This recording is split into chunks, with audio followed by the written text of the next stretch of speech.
prontos para a mensagem de Deus. E hoje eu gostaria de falar com vocês com o título da mensagem, que é Deus, um Pai amoroso. Porque nós sabemos que Deus, ele está na figura do Pai, do Filho e do Espírito Santo. O Pai não é o Filho não é o Espírito Santo.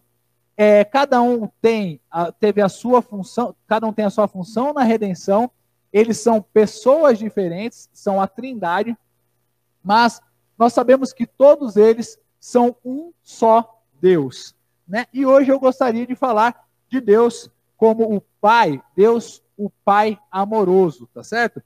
Mas por que eu decidi trazer essa mensagem aqui hoje?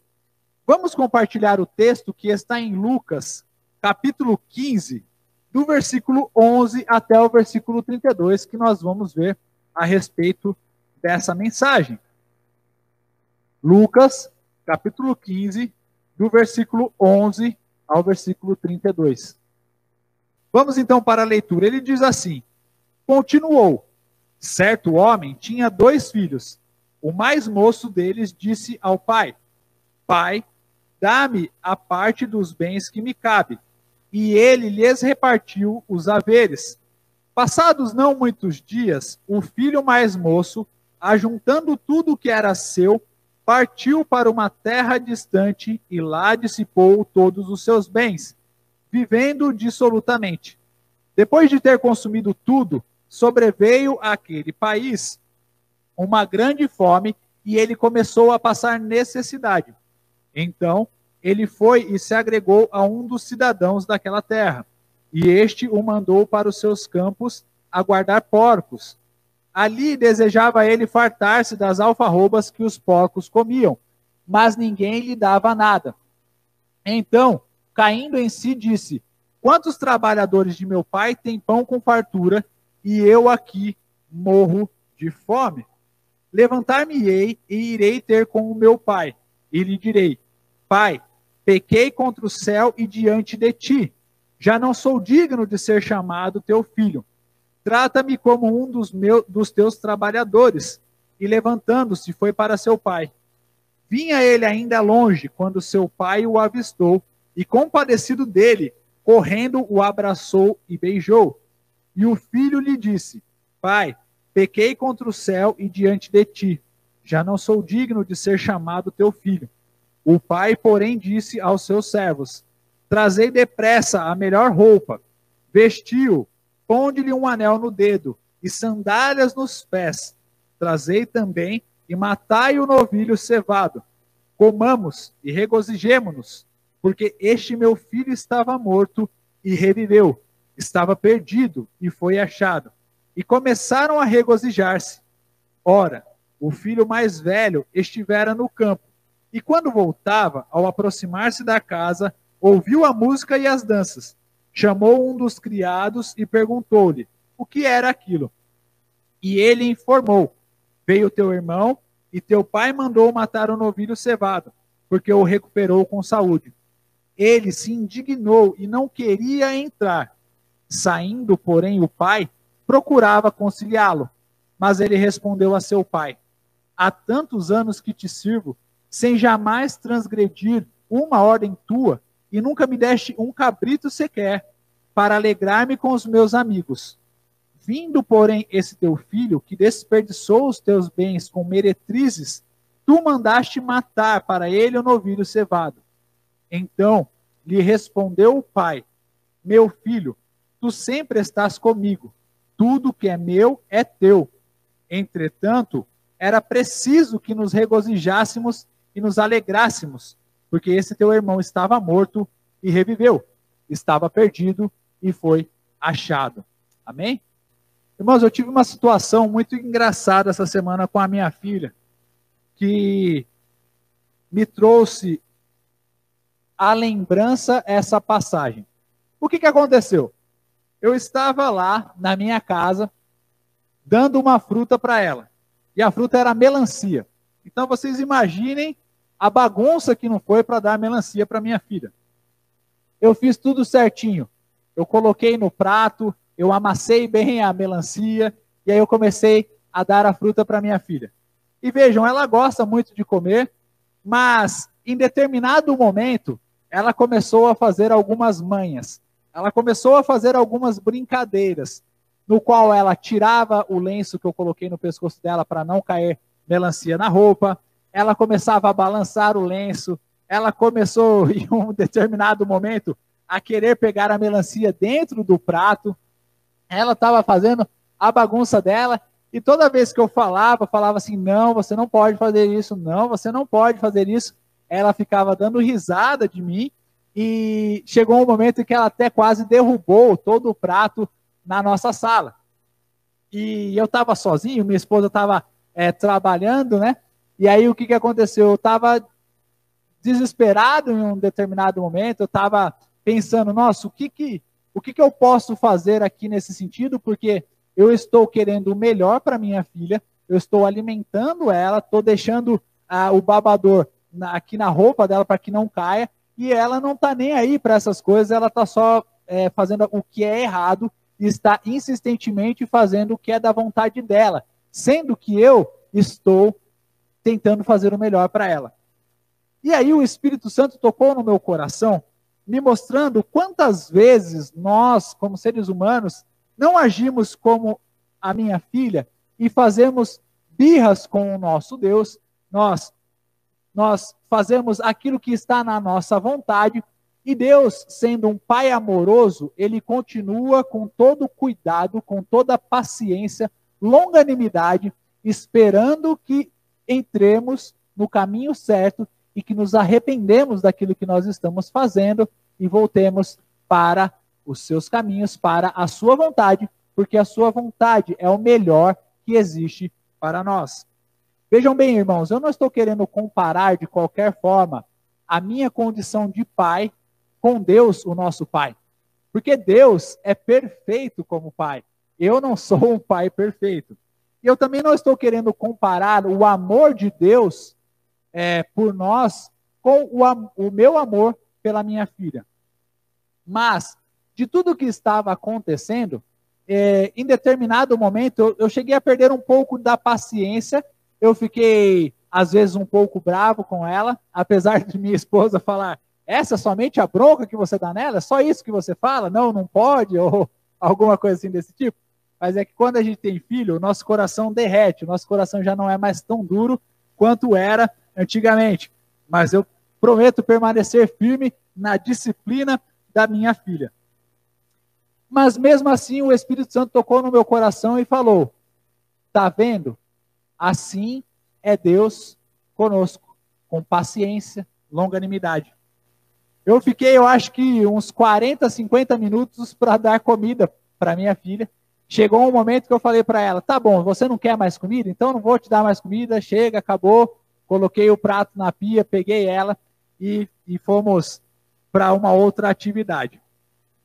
E o que acontece? Eu gostaria de falar especificamente dessa passagem, porque essa passagem ela mostra Deus como um pai amoroso que está sempre pronto para receber os seus filhos arrependidos, para receber os seus filhos que mesmo em tantos pecados, erros e transgressões, eles ainda podem voltar em qualquer momento, por causa do amor de Deus. Como eu falei, o amor de Deus, ele é incomparável com o meu amor pela minha filha, porque o amor de Deus, ele é incondicional, independente das condições que daquilo que nós somos ou daquilo que nós fazemos, Deus ama as nossas vidas e Ele quer salvar a todos nós. E lógico também que a transgressão, o erro, a falha da minha filha não é um pecado, ela não pecou contra mim ou contra Deus porque ela estava brincando. É simplesmente uma atitude dela.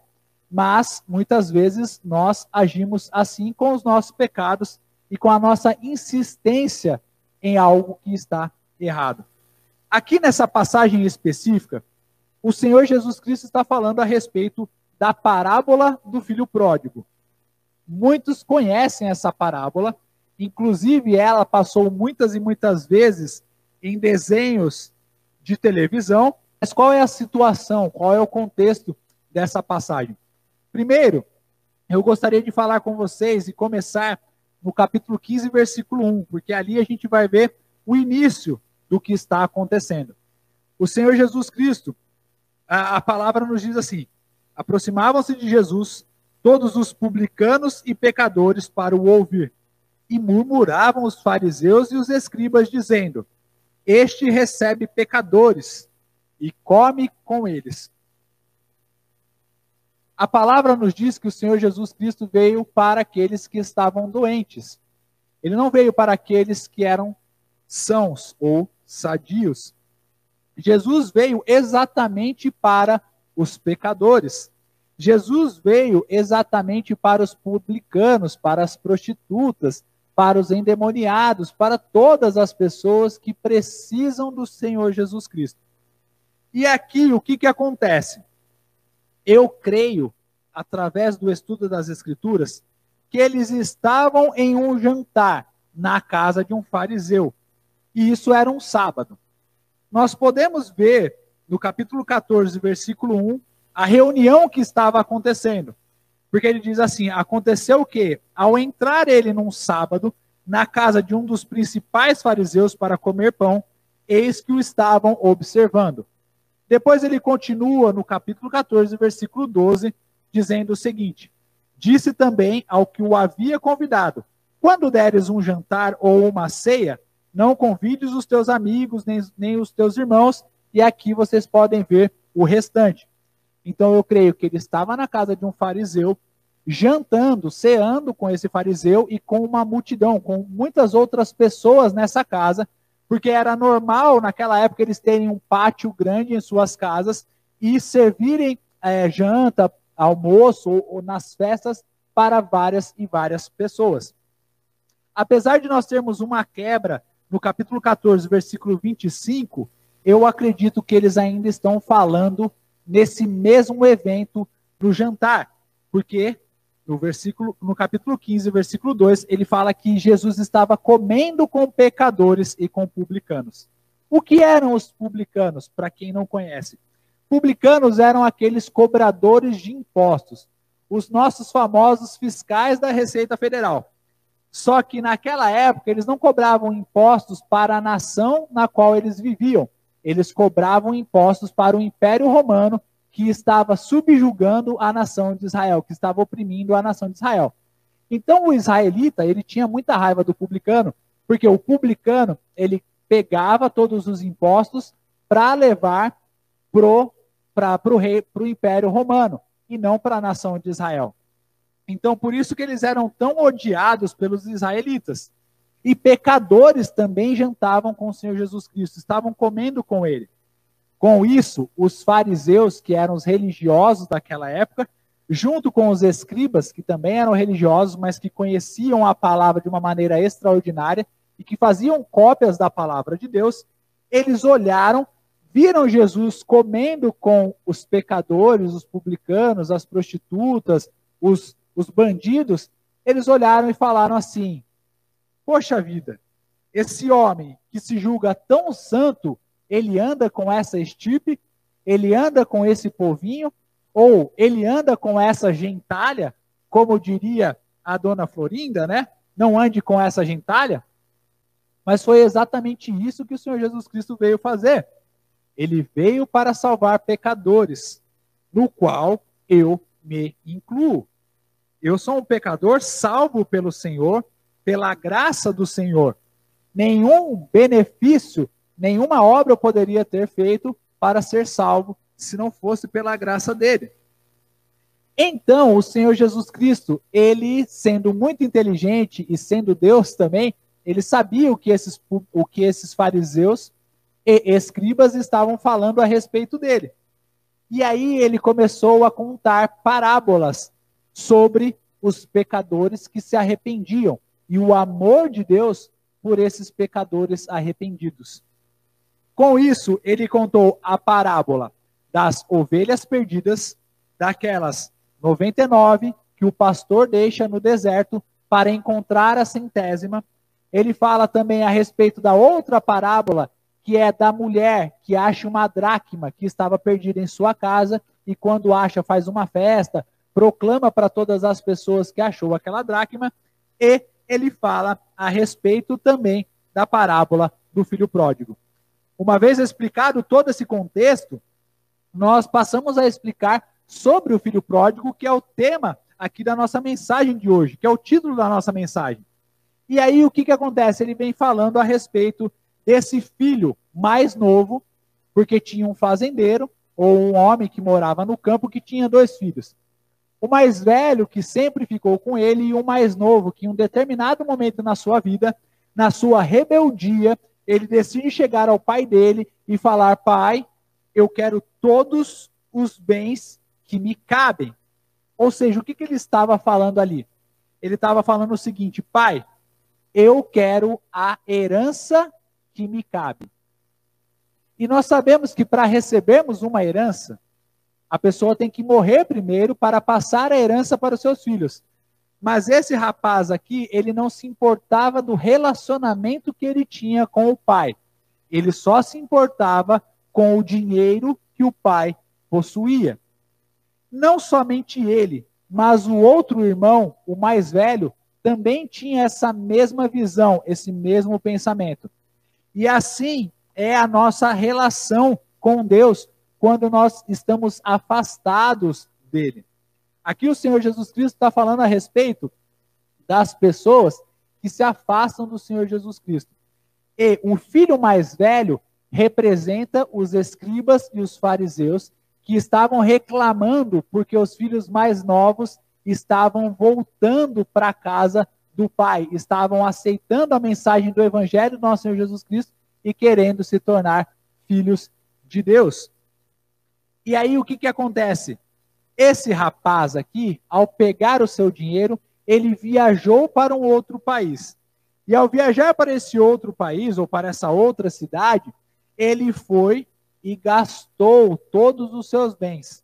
Ele gastou os seus bens com meretrizes ou prostitutas, ele gastou os seus bens em festas, ele gastou os seus bens, ele dissipou todos os bens que ele tinha. Nos dias de hoje é como se ele comprasse uma Ferrari, como se ele comprasse uma lancha, pegasse tudo, fizesse festa, torrasse todo o dinheiro que ele tinha do pai dele, e aí chegou um momento em que ele ficou o quê? Pobre. Acabou a bufunfa, acabou a grana, acabou tudo aquilo que ele colocou a sua esperança, porque a esperança de felicidade que ele tinha, a esperança de uma vida melhor que ele tinha, era no dinheiro do pai dele para viver bem. Mas acabou esse dinheiro. O Deus desse rapaz era Mamon, porque ele adorava o dinheiro. Ele queria viver todos os benefícios e prazeres que o dinheiro poderia lhe proporcionar. Só que o que aconteceu? No versículo 14 diz: depois de ter consumido tudo, sobreveio àquele país uma grande fome, e ele começou a passar necessidade. E às vezes é assim mesmo, irmãos. Nós temos, principalmente na nossa adolescência, talvez uma crise, uma fase de rebeldia, no qual nós não queremos mais ouvir os nossos pais, nós queremos ser independentes, nós queremos morar na nossa própria casa, nós queremos fazer o que está de acordo com a nossa vontade, nós somos donos do nosso próprio nariz, não é verdade? Não é assim que a gente age? Só que aí bateu aquela fome, a gente corre para nossa mãe e fala: mãe, a janta já está pronta? Ou, pai, o senhor vai pedir a pizza hoje? E aí toda aquela nossa independência, toda aquela nossa aquela sede de ser livre, ela acaba em poucos segundos quando a fome bate. E foi isso que aconteceu com esse rapaz. Ele começou a passar não somente fome, mas uma extrema necessidade, uma miserabilidade. Aí o que aconteceu? No versículo 15, ele foi e se agregou a um dos cidadãos daquela terra. E este o mandou para os seus campos a guardar porcos. Ele encontrou um homem que tinha também uma fazenda, tinha campos, e aí o que acontece? Ele encontrou a a esperança dele nesse homem. O dinheiro acabou, eu vou começar a trabalhar para esse homem, eu não vou morrer de fome e eu vou trabalhar para ele. Só que eu vou cuidar dos porcos desse homem. E ali, no versículo 16, ele desejava fartar-se das alfarrobas que os porcos comiam, mas ninguém lhe dava nada. Irmãos, aqui o tradutor da minha Bíblia, ele diz alfarrobas que os porcos comiam. Mas no nosso termo popular, é a famosa lavagem, comida de porco. Vejam que a fome, a necessidade daquele rapaz era tão grande que ele preferia comer comida de porco do que ficar passando fome lá na cidade onde ele estava, no qual ele gastou todos os seus bens. Só que ninguém dava nada para ele. Ou seja, o pessoal jogava comida para os porcos, mas para ele não tinha nada. Aí chegou um determinado momento em que ele caiu em si, ele pensou assim, meu Deus do céu, o que está acontecendo? Senhor, quantos trabalhadores de meu pai têm pão com fartura, e eu aqui morro de fome? Ou seja, a situação de um trabalhador do meu pai é melhor, muito melhor, do que a situação que eu estou vivendo aqui, sendo humilhado por essas pessoas. Então por que eu não volto agora mesmo para o meu pai?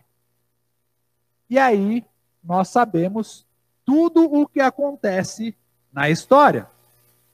Ele volta para o seu pai, arrependido daquilo que está acontecendo na sua vida, arrependido da atitude que ele tomou, arrependido da péssima decisão que ele tomou, e ele volta para o pai dele. E ele pensa assim, eu vou me prostrar diante do meu pai, eu vou falar com ele e vou falar, pai, pequei contra o céu e diante de ti, já não sou digno de ser chamado teu filho. Trata-me como um dos teus trabalhadores. Ou seja, ele falou assim, ele pensou com ele, eu vou chegar para o meu pai e vou falar, pai, nem precisa mais me tratar como seu filho. Porque eu já peguei a sua herança, eu já peguei os bens que me cabiam, então não tenho por que eu ser chamado seu filho. Eu posso simplesmente ser um dos seus trabalhadores. Que eu sei que sendo um dos seus trabalhadores, eu já estou numa situação 10 vezes, 1000 vezes melhor do que o que eu me encontrava lá naquela pobreza, naquela miserabilidade que eu estava. E aí o pai dele, ao invés de dar uma bronca, ao invés de dar um sermão nele, ao invés de falar assim, agora você está voltando, seu sem vergonha, seu safado. Agora é tarde. Ao invés de falar assim, tá bom, você quer voltar, mas se você voltar, você vai, comer na minha mão, rapaz. Você acha que vai ser fácil sua vida de novo? Não, não vai ser fácil não. O pai dele, longe, quando seu pai o avistou e compadecido dele, correndo, o abraçou e beijou. O pai não falou nada. O pai simplesmente, olhando a situação do filho de longe, compadeceu-se no seu coração e pensou, olha o que o meu filho está passando. Foi até o seu encontro correndo, não foi andando, não foi se arrastando, foi correndo. Tamanha a saudade que ele tinha do filho. O abraçou e o beijou. Aí você pode falar, nossa, que pai maravilhoso. Palmas para esse pai, porque eu não seria um pai assim.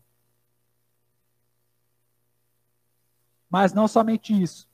O amor desse pai foi tão grande que ele não colocou o seu filho como um trabalhador, como um pecador, mas ele o tratou como seu filho novamente.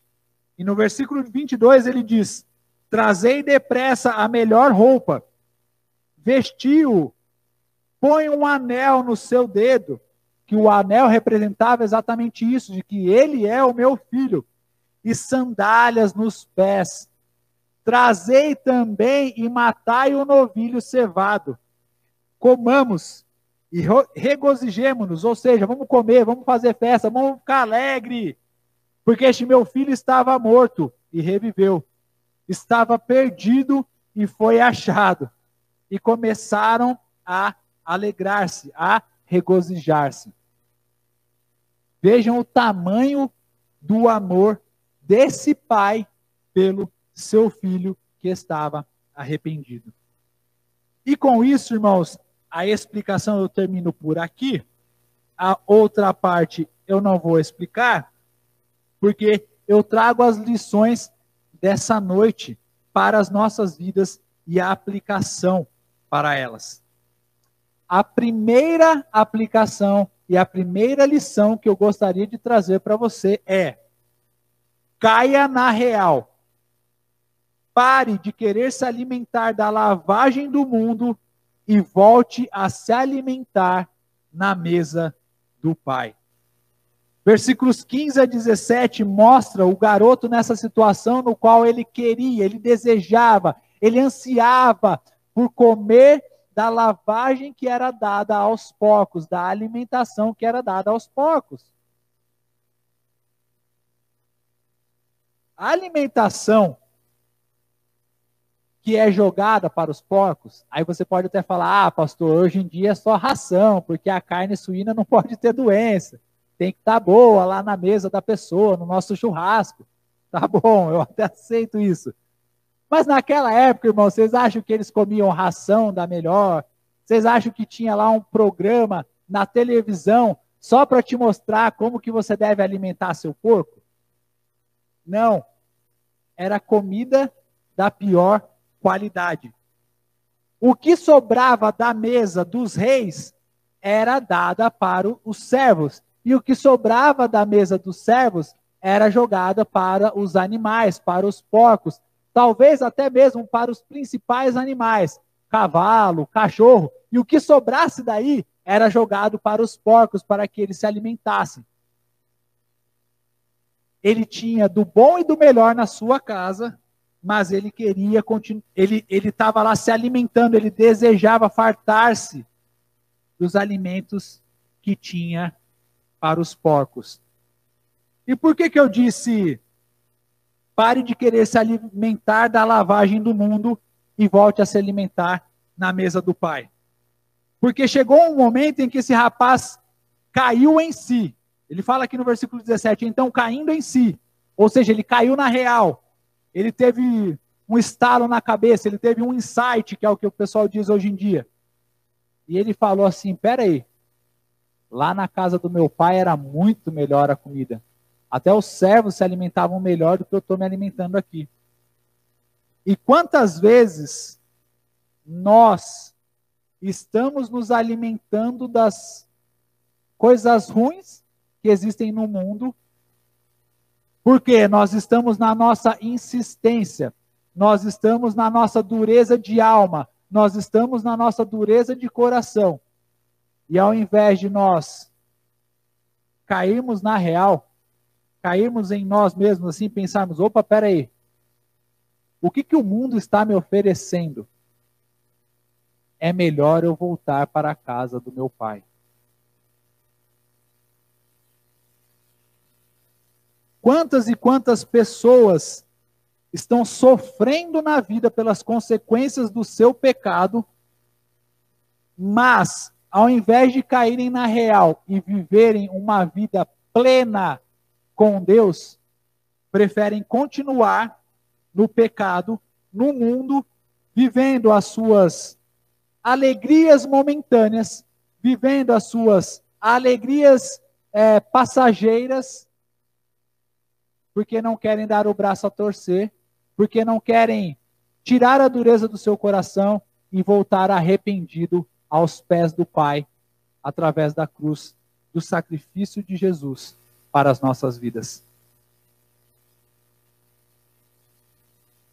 Esses dias eu vi um vídeo, e cabe muito bem nessa pregação, um vídeo em que jovens cristãos foram nas portas de uma balada para perguntar para aquelas pessoas se ali estava a verdadeira felicidade na vida delas. E eles perguntavam para as pessoas: ei, você acha que aqui você é feliz? E os jovens respondiam categoricamente, certamente, o seguinte: não, a felicidade não está lá dentro. Então onde que você acha que está a felicidade? Olha, a felicidade com certeza está numa igreja, está com Deus, na verdade, nos caminhos de Deus. E aí os jovens cristãos falavam: tá, e se você já sabe disso, o que você está fazendo aqui? Aí eles paravam para pensar e ficavam assim: eu estou aqui só para curtir um momento, só para zoar, só para beber um pouco, só para usar uma droga, para fumar, enfim, para relaxar um pouco. Eles foram perguntando, até que eles chegaram numa moça que era filha de um pastor, alguma coisa assim, eu não lembro agora, se ela era filha de um pastor ou se ela era filha de crentes.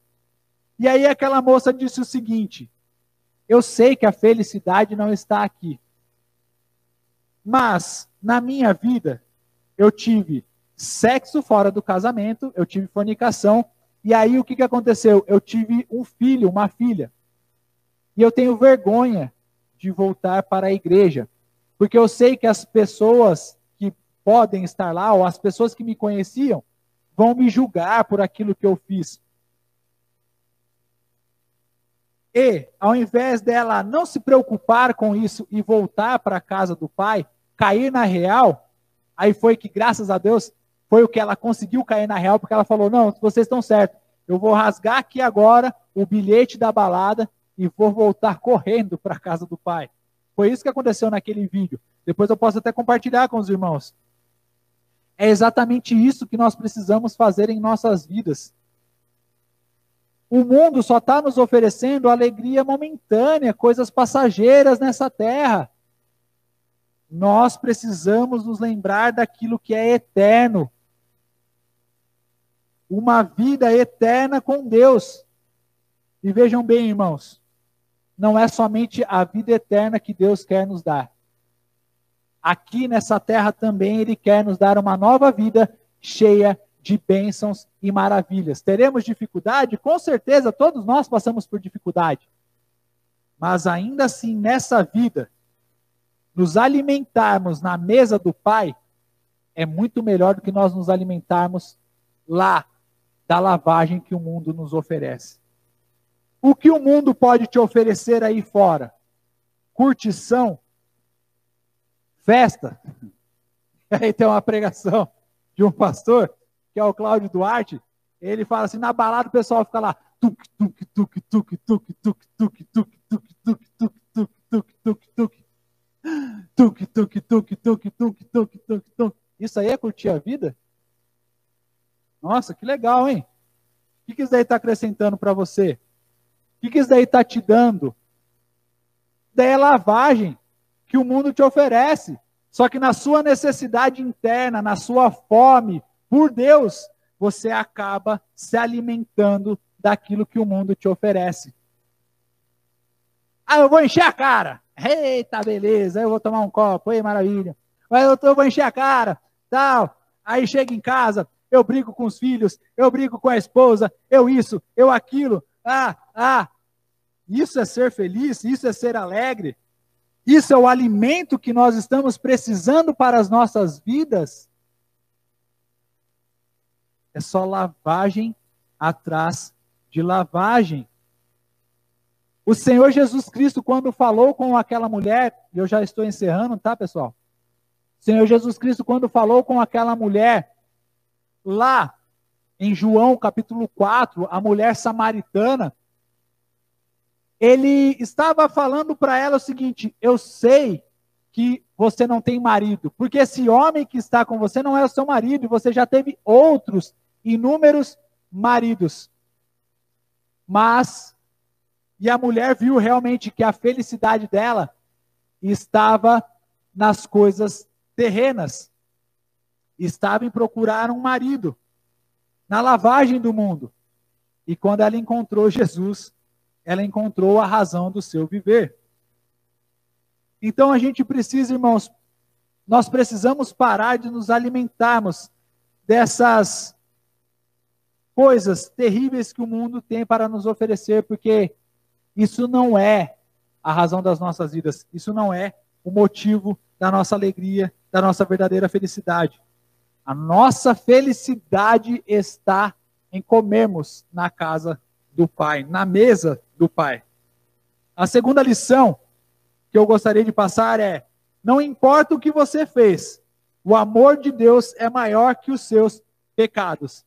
Em Romanos capítulo 5, versículos 20 e 21, os irmãos não precisam abrir, ele diz assim, o apóstolo Paulo: sobreveio a lei para que avultasse a ofensa, mas onde abundou o pecado, superabundou a graça, a fim de que, como o pecado reinou pela morte, assim também reinasse a graça pela justiça para a vida eterna, mediante Jesus Cristo, nosso Senhor. Através do sacrifício de Jesus, todos os nossos pecados são perdoados. E não importa o quanto eu pequei, a graça de Deus está sobre o meu pecado. Aqui mostra que esse filho pródigo, ele fez todas as coisas terríveis. Primeira coisa que ele humilhou o pai dele de tal forma que era como se ele desejasse a morte do pai ao pedir a sua herança. Ele gastou o seu dinheiro não com coisas boas, mas com meretrizes, com festas, com tudo aquilo que não prestava. Mas mesmo assim, o pai perdoou todas as ofensas que aquele filho havia feito para a sua pessoa. Porque o amor dele era maior do que os pecados do seu filho. E assim é o amor de Deus pelas nossas vidas. Não importa o quanto você pecou, não importa o que você já fez, ainda existe salvação disponível para você, para todos nós. Deus, quando eu me aproximei dele, quando eu busquei ele, quando eu me arrependi dele, e muitos podem falar, tá, mas não foi você que buscou Deus, foi Deus que já te escolheu, que buscou você. Deus perdoou todos os meus pecados. Livre eu estou de todos eles, porque ele me amou acima de tudo aquilo que eu já havia feito. Irmãos, como é bom nós olharmos e vermos a graça e o amor desse Deus Pai maravilhoso, nos perdoando de todas as nossas transgressões. Quando nós olhamos para nós mesmos, e nem nós conseguimos nos perdoar muitas vezes daquilo que nós fizemos, e Deus pega todos os nossos pecados, a nossa lista de pecados, rasga elas na cruz e se esquece do seu passado. Joga sua multidão de pecados no mar do esquecimento. É reconfortante ter esse amor de Deus, essa graça do nosso Deus sobre as nossas vidas. Mas para que tudo isso aconteça, existe a necessidade do arrependimento, e essa é a última lição para nós encerrarmos aqui o nosso culto. O arrependimento é necessário, ele é real. No versículo 17, no versículo 18, primeira coisa que acontece, o filho reconhece a sua culpa. Ele diz, levantar-me-ei e irei ter com o meu pai, e lhe direi, pai, pequei contra o céu e diante de ti. Já não sou digno de ser chamado teu filho. Trata-me como um dos teus trabalhadores. Ou seja, ele reconhece a sua culpa. Ele reconhece todas as ofensas que ele fez para esse pai que era tão amoroso. Ele para e pensa, poxa vida, eu pequei contra o meu pai, e eu vou falar com ele, pai, pequei contra o céu e diante de ti. E isso é necessário também nas nossas vidas. Se nós voltarmos no versículo 7, nós vemos novamente o Senhor Jesus Cristo falando: digo-vos que assim haverá maior júbilo no céu por um pecador que se arrepender do que por 99 justos que não necessitam de arrependimento. O arrependimento é necessário nas nossas vidas. Quando nós olhamos e queremos dar a meia volta. Quando nós olhamos e pensamos: eu não teria feito isso novamente. Pai, me perdoa, eu quero voltar para ti. Isso é o arrependimento. Porque talvez tenhamos um conceito errado de arrependimento, como muitas crianças também têm.